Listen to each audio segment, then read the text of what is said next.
बिस्मिल्लाहिर्रहमानिर्रहीम, अस्सलाम वालेकुम। वेलकम टू माय चैनल दावत इस्लाम। मैं हूं आपका दोस्त शफकत अली ऑफिशियल। उम्मीद करता हूं कि आप सब लोग ईमान के आला दर्जे पे होंगे।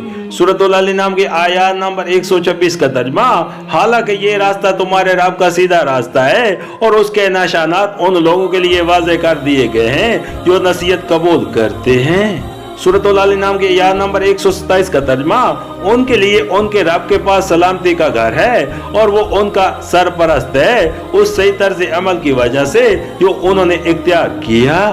सूरतुल अल नाम आयत नंबर 93, सलामती का घर यानी जन्नत जहाँ इंसान हर आफत से महफूज और हर खराबी से मामून होगा।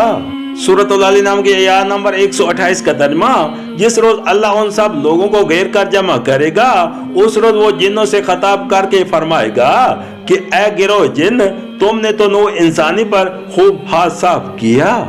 इंसानों में से जो उनके रफीक थे वो अर्ज करेंगे, परवरदिगार, हम में से हर एक ने दूसरे को खूब इस्तेमाल किया है और अब हम उस वक्त पर आ पहुंचे हैं जो तूने हमारे लिए मुकर्रर कर दिया था।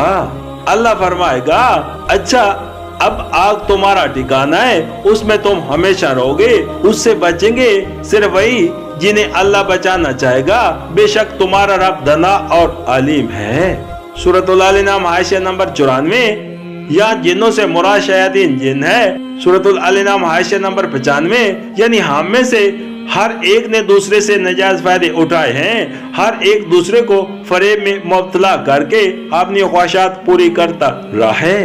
सूरतुल अल नाम आयत नंबर 96, यानी अगरचे अल्लाह ताला को इख्तियार है कि जिसे चाहे सजा दे और जिसे चाहे माफ कर दे, मगर ये सजा और माफी बिला वजह मकूल मजरद ख्वाहिश की बिना पर नहीं होगी, बल्कि इल्म और हिकमत पर मबनी होगी।